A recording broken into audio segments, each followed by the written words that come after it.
స్వామి వివేకానంద జయంతిని పురస్కరించుకొని జగిత్యాల పట్టణంలో 49వ వార్డులో స్వామి వివేకానంద విగ్రహానికి బీఆర్ఎస్ నాయకులతో కలిసి పూలమాల వేసి ఘనంగా నివాళులర్పించారు జిల్లా తొలి జడ్పీ చైర్పర్సన్ వసంత. కార్యక్రమంలో మాజీ మార్కెట్ కమిటీ చైర్మన్ శీలం ప్రియాంక, ప్రవీణ్, బీఆర్ఎస్ నాయకులు ఎలమాద్రి కిషోర్, గాజుల శ్రీనివాస్, పెండం గంగాధర్, గంగిపల్లి వేణు, మాధవ్, భారత్, ప్రశాంత్, కావేట్ నవీన్, మధుకర్, అనురాధ, కవిత, విగ్రహ నిర్మాత లక్ష్మీనారాయణ, సతీమణి, గోదావరి తదితరులు పాల్గొన్నారు.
నందా నందా వివేకానంద, నందా నందా వివేకానంద, నందా నందా వివేకానంద,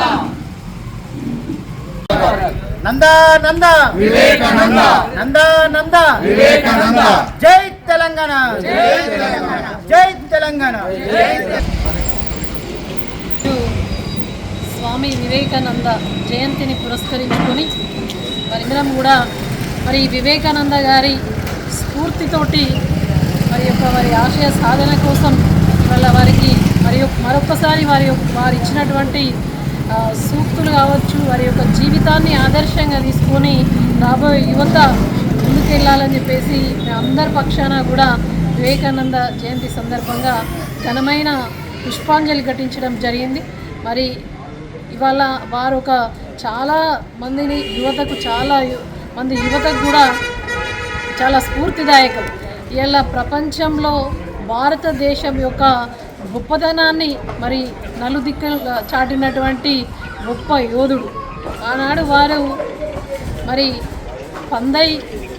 100 సంవత్సరాలు బతికినా, నందై 10 రోజులు బతికినా కూడా మంచిదే అనే ఒక సిద్ధాంతంతో ముందుకెళ్ళి మరి పడి లేచే కెరటమే నాకు ఆదర్శం అని చెప్పేసి, అదేవిధంగా ఈనాడు బద్ధకమే నీకు పాపం అని చెప్పేసి అటువంటి సూక్తులు, ఎన్నో సూక్తులు ఇలా మరి వారిని ఆదర్శంగా తీసుకొని వారి అందించినటువంటి స్ఫూర్తిని మరి పుణికిపుచ్చుకొని ఈనాటి యువత కూడా స్వామి వివేకానంద గారి బాటలో నడవాల్సినటువంటి అవసరం ఉంది. మరి వారి యొక్క జయంతిని పురస్కరించుకొని మరి జాతీయ యువజన దినోత్సవంగా కూడా మరి జరుపుకుంటూ ఉంటాం.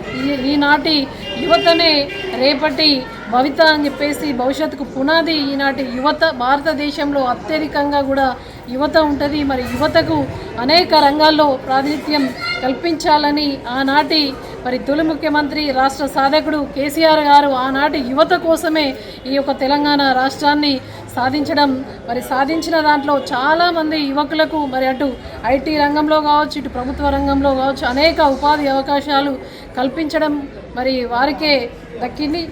ఇప్పుడు కూడా ఎవరైనా కూడా మరి వారి యొక్క ఆశయ సాధన కోసం వారి యొక్క స్ఫూర్తిని మరి మనము స్ఫూర్తిగా తీసుకొని మనం అందరం కూడా ముందుకెళ్లాల్సిందిగా తెలియజేస్తూ మరొకసారి స్వామి వివేకానంద జయంతి సందర్భంగా అందరికీ కూడా శుభాకాంక్షలు తెలియజేస్తూ వారి యొక్క ఆలోచనలు అన్నీ కూడా మా అందరికీ స్ఫూర్తిదాయకమని చెప్పేసి తెలియజేస్తా ఉన్నాం.